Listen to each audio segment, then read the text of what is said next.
Wednesday भाग 1 के अंत में आपने देखा था कि वेंसडे ने नेवरमोर में एक गुप्त लाइब्रेरी को ढूंढ लिया था, जिसमें उसे वो किताब भी मिल गई थी जिसकी वो कई दिनों से तलाश कर रही थी। लेकिन जब वो उस किताब को देख रही थी तब अचानक किसी ने उसका शरीर काले कपड़े से ढककर उसे कैद कर लिया था। और अब यहाँ से आगे की कहानी शुरू होती है। किडनैपर ने वेंसडे के हाथ पांव बांध रखे थे और उसका मुंह काले कपड़े से ढक रखा था। जब वेंसडे के चेहरे से कपड़ा हटता है तब वो देखती है कि कुछ नकाबपोश उसके सामने खड़े हैं। उनमें से एक नकाबपोश गहरी आवाज में पूछता है, हमारे खुफिया अड्डे की सीमा किसने लांघी? हालांकि ये आवाज सुनते ही वेंसडे पहचान जाती है कि ये आवाज बियांका की है। वो बियांका को अपने असली रूप में आने के लिए कहती है। बियांका के साथ बाकी नकाबपोश भी अपना मुखौटा निकाल देते हैं। इन नकाबपोश में ज़ेवियर भी शामिल था। वे लोग उसे बताते हैं कि ये नाइट शेड्स नाम का एक सीक्रेट क्लब है जहां बाहरी लोगों का आना मना है। वेंसडे हैरानी से पूछती है कि ये क्लब तो सालों पहले बंद कर दिया गया था, जिस पर बियांका उसे बताती है कि 30 साल पहले एक नॉर्मल लड़के की मौत के बाद इस क्लब को ऑफिशियली बंद कर दिया गया था। पर क्योंकि इस क्लब में कई सारे अमीर बच्चे शामिल थे, इस क्लब को गुप्त रूप में चालू रहने दिया गया। वे लोग यहाँ सीक्रेटली लेट नाइट पार्टीज वगैरह करते हैं। ज़ेवियर वेंसडे से पूछता है कि उसे इस जगह का पता कैसे चला। वेंसडे उसे अपनी जेब में देखने के लिए कहती है। उसकी जेब में रोवन से मिला वो ड्राइंग होता है। वेंसडे उन्हें बताती है कि उस ड्राइंग पर जो निशान है उसकी मदद से ही वो इस गुप्त लाइब्रेरी तक पहुंची है, क्योंकि इस जगह नाइट शेड्स के मेंबर्स ही आ सकते थे। बियांका अपने बाकी साथियों से वेंसडे का क्या करना है ये पूछती है, जिस पर ज़ेवियर कहता है कि उन्हें वेंसडे को भी नाइट शेड्स क्लब में शामिल करना चाहिए। ज़ेवियर वहां टंगी एक तस्वीर की तरफ इशारा करते हुए बताता है कि वेंसडे के माता पिता भी इस क्लब का हिस्सा रह चुके हैं। पर बियांका अभी तक पो कप की हार को भूली नहीं थी, इसलिए वो वेंसडे को क्लब में शामिल करने के पक्ष में नहीं थी। इस पूरी बहस को बीच में ही रोकते हुए वेंसडे कहती है कि उसे इस क्लब में शामिल होने में कोई दिलचस्पी नहीं है। बाकी खड़े स्टूडेंट्स उसे हैरानी से देखने लगते हैं, क्योंकि इस क्लब का भाग बनने के लिए शायद ही कोई मना करता। बियांका वेंसडे के बंधे हाथ खोलने के लिए कहती है, पर वेंसडे ने तो पहले ही अपने हाथ खोल लिए थे। वो चेयर से उठती है और ज़ेवियर के हाथ से वो ड्राइंग लेकर वहां से जाने लगती है। जाते जाते वो उन पर व्यंग कसते हुए कहती है कि उनके जैसे नौसिखियों की वजह से किडनैपिंग का नाम खराब हो रहा है। अपने कमरे में पहुंचने के बाद वेंसडे उस ड्राइंग को जोड़ कर देखती है। उसमें एक आदमी वेंसडे जैसी दिखने वाली लड़की के सामने एक हथियार लिए खड़ा होता है। अगले दिन जेरिको शहर में आउटरीच डे नाम का एक समारोह था, जिसमें नेवरमोर स्कूल भी हिस्सा लेने वाला था। उस समारोह में नेवरमोर के स्टूडेंट्स को जेरिको शहर के अलग अलग दुकानों में जाकर काम करना था। सभी बच्चों को कुछ कार्ड्स दिए जाते हैं जिसमें उन्हें किस जगह जाकर काम करना है ये लिखा होता है। स्कूल बस सभी स्टूडेंट्स को जेरिको शहर में ड्रॉप करती है। बस से उतरते ही वेंसडे की नजर ज़ेवियर पर पड़ती है। वो उससे कहती है कि वो अभी भी रोवन को मारने वाले राक्षस को ढूंढने में लगी हुई है। ज़ेवियर कहता है कि सब जानते हैं कि रोवन जिंदा है, क्योंकि सबने उसे स्कूल छोड़कर जाते हुए देखा था। वो आगे ये भी बताता है कि उसने रोवन को कुछ मैसेजेस भेजे थे, हालांकि उसने किसी भी मैसेज का कोई जवाब नहीं दिया। शायद रोवन नेवरमोर से दूर ही रहना चाहता है। वेंसडे फिर उसे वो किताब दिखाती है और कहती है कि उस दिन गुप्त लाइब्रेरी में जब उसने वो ड्राइंग देखी तो वो थोड़ा भी हैरान नहीं था, मानो जैसे उसने ये ड्राइंग इससे पहले भी कहीं देखी हो। ज़ेवियर उसे बताता है कि वो ड्राइंग उसने रोवन के डेस्क पर देखी थी। उसे लगा कि रोवन को क्लब से निकालने के बाद शायद उसने वो चुराई होगी। उसने उस ड्राइंग के बारे में रोवन से भी पूछा था, लेकिन रोवन ने जवाब देने के बजाय उसके साथ बहस की और उसे दीवार पर पटक दिया। यह होते हुए वेंसडे पहले भी अपने विजन में देख चुकी थी। तभी ज़ेवियर वेंसडे से पूछता है कि ये ड्राइंग 24 साल पुरानी होने के बावजूद भी वो इस तस्वीर में क्रैकस्टोन नाम के आदमी के साथ क्या कर रही है। ज़ेवियर उस आदमी का नाम जानता है। ये देखकर पल भर के लिए वेंसडे चौंक जाती है। ज़ेवियर उसे बताता है कि क्रैकस्टोन जेरिको शहर की एक बड़ी हस्ती है। वो पहला नॉर्मल आदमी है जिसने जेरिको शहर में कदम रखा था। उसी वक्त कुछ लोग पिलग्रिम वर्ल्ड नाम के टूरिस्ट प्लेस के पोस्टर लगा रहे होते हैं, जिस पर क्रैकस्टोन की तस्वीर थी। ज़ेवियर वेंसडे को वो पोस्टर दिखाता है। दूसरी ओर इंसानों और आउटकास्ट के बीच के रिश्ते और मजबूत करने के लिए आज नेवरमोर और शहर के लोग मिलकर क्रैकस्टोन के पुतले का उद्घाटन करने वाले थे। शहर का मेयर भी इसी समारोह में शामिल होने आया था। शेरिफ मेयर से कहता है कि शहर में हो रही हत्याओं के पीछे कहीं न कहीं नेवरमोर स्कूल का हाथ है। हालांकि मेयर उसकी इस बात को नजरअंदाज करते हुए कहता है कि उसे हर बार नेवरमोर पर शक नहीं करना चाहिए। दरअसल मेयर भी आउटकास्ट और नेवरमोर को कुछ खास पसंद नहीं करता था, लेकिन शहर के डेवलपमेंट के लिए बहुत सा पैसा नेवरमोर से आता था। इसी वजह से मेयर बेवजह नेवरमोर को नाराज नहीं करना चाहता था। वो शेरिफ को कातिल का जल्द से जल्द पता लगाने के लिए कहता है और समारंभ में मौजूद बाकी लोगों को संबोधित करने आगे बढ़ता है। प्रिंसिपल सभी आउटकास्ट बच्चों को उन्हें दिए गए टास्क पूरे करने के बाद पुतले का उद्घाटन करने इसी जगह आने के लिए कहती है। जब सभी बच्चे अपने टास्क पूरा करने जा रहे होते हैं, तब वेंसडे इनिड को रोकती है और एक दूसरे के वर्क प्लेस एक्सचेंज करने की गुजारिश करती है। दरअसल इनिड को पिलग्रिम वर्ल्ड जाकर काम करने का मौका मिला था और वेंसडे को क्रैकस्टोन के बारे में और जानने वहां जाना था, क्योंकि वेंसडे को काम करने के लिए एक बोरिंग एंटीक स्टोर मिला था। इस वजह से शुरू में तो इनिड वर्क प्लेस एक्सचेंज करने से मना कर देती है, लेकिन जैसे ही वेंसडे उसे बताती है कि एजेक्स जो इनिड का क्रश था उसे भी वही वर्क प्लेस मिला है, तो वो मान जाती है।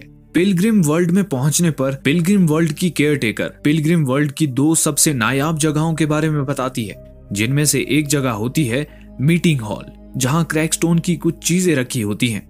वेंसडे मीटिंग हॉल में रखी क्रैकस्टोन की चीजों को देखने की इच्छा जाहिर करती है, पर केयरटेकर उसे बताती है कि फिलहाल वहां काम चल रहा है, इसीलिए किसी को वहां जाने की अनुमति नहीं है।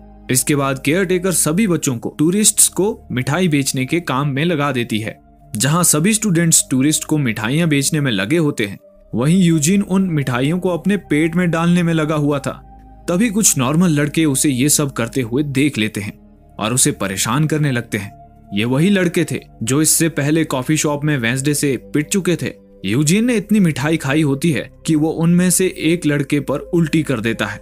इससे वे लोग और भड़क जाते हैं। तभी वेंसडे वहां आती है। वेंसडे उनमें से एक लड़के को फिर से सबक सिखाती है। अपने दोस्त को पिटता देख बाकी 2 लड़के वहां से रफू चक्कर हो जाते हैं।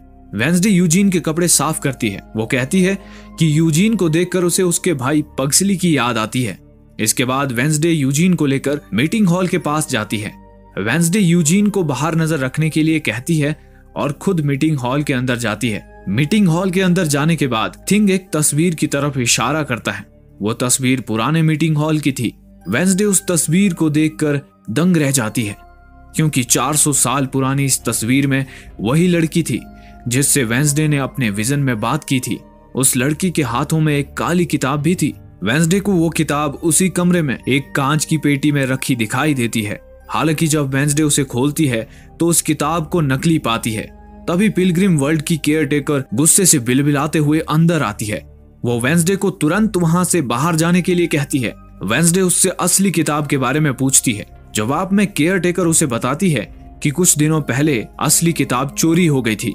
दूसरी ओर इनिड और एजेक्स एक एंटीक स्टोर में बोर हो रहे होते हैं। इनिड एजेक्स के सामने क्यूट दिखने की कोशिश कर रही थी ताकि वो उसे डेट पर चलने के लिए पूछे, लेकिन जब काफी देर बाद भी वो उससे नहीं पूछता, तब वो खुद जाकर उससे इस बारे में बात करती है।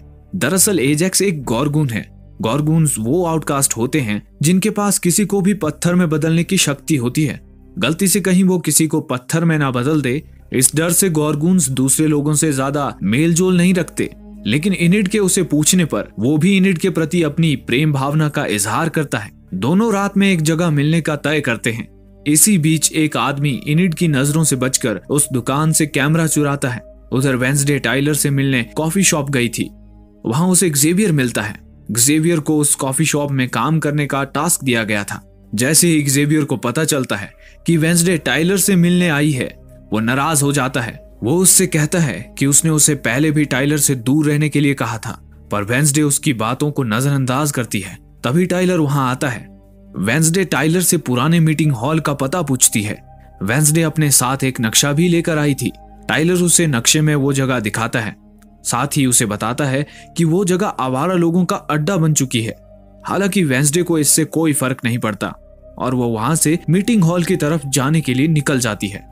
जब वेंसडे उस जगह पहुंचती है तो उसे वहां एक खंडहर के अलावा और कुछ नहीं दिखाई देता। तभी एक आदमी उसके पीछे से उसे आवाज लगाता है और उसके साथ बदतमीजी करता है।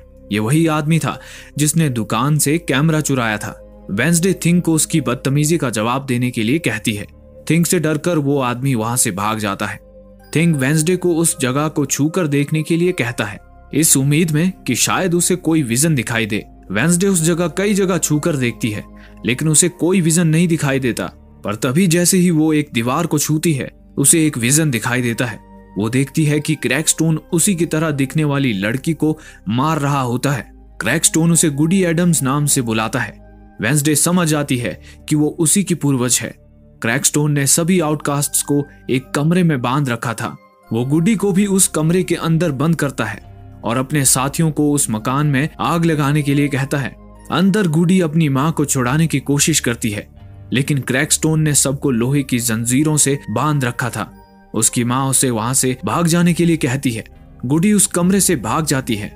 तभी वेंसडे के आसपास अपने आप ही धुआं बढ़ने लगता है। जैसे ही धुआं कम होता है, वेंसडे देखती है कि गुडी उसी की तरफ भागती हुई आ रही है। वो वेंसडे को बताती है कि क्रैकस्टोन उन सबको मार डालेगा। तभी क्रैकस्टोन भी वहां आता है और वेंसडे से कहता है वो उससे बचकर कहीं नहीं जा सकती। उसी वक्त वेंसडे अपने विजन से बाहर अपनी असली दुनिया में आती है। वो थिंग को गुडी एडम्स के बारे में बताती है। तभी उसे कोई आवाज सुनाई देती है। वेंसडे को लगता है कि जरूर वही आदमी होगा जिसे थिंग ने भगा दिया था, लेकिन तभी उसे एक बड़ी सी आंख दिखाई देती है। वो उस राक्षस की आंख थी जो वेंसडे को देखकर जंगल में भाग जाता है। वेंसडे और थिंग उसका पीछा करने लगते हैं। वेंसडे को बारिश की वजह से भीगी जमीन पर उस राक्षस के पैरों के निशान दिखाई देते हैं, जो आगे चलकर एक इंसान के पैरों के निशान में बदल जाते हैं। वो समझ जाती है कि वो राक्षस एक इंसान ही है।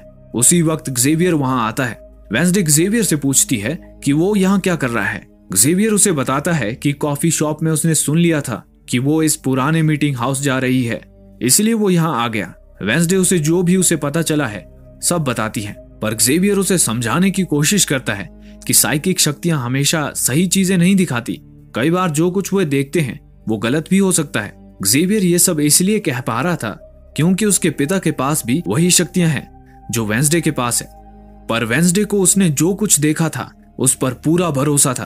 अब पुतले का उद्घाटन होने वाला था, जहां वेंसडे को वायलिन बजाने का काम दिया गया होता है। पर क्रैकस्टोन की सच्चाई जानने के बाद वेंसडे के अंदर बदले की भावना जाग चुकी थी।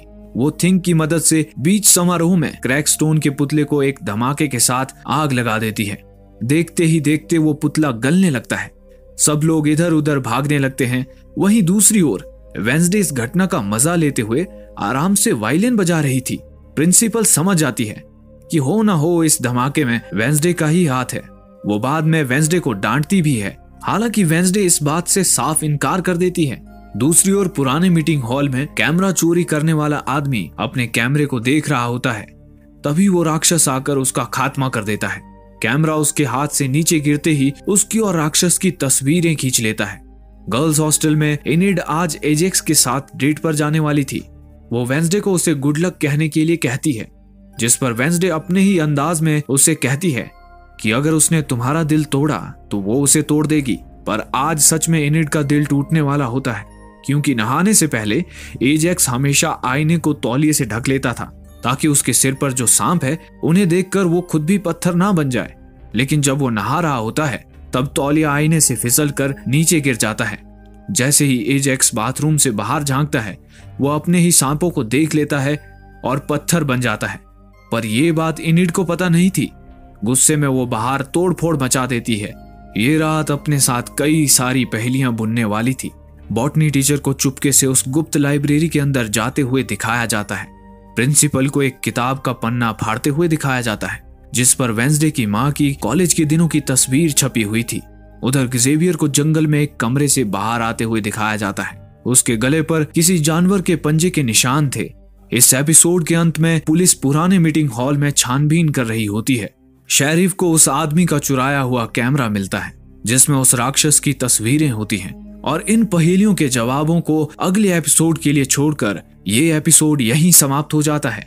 दोस्तों, अगर आपको ये वीडियो अच्छा लगा तो आप हमें सपोर्ट करने के लिए हमें सब्सक्राइब कर सकते हैं, ताकि हम ऐसी ही और वीडियोस आपके लिए लेकर आ पाएं। धन्यवाद।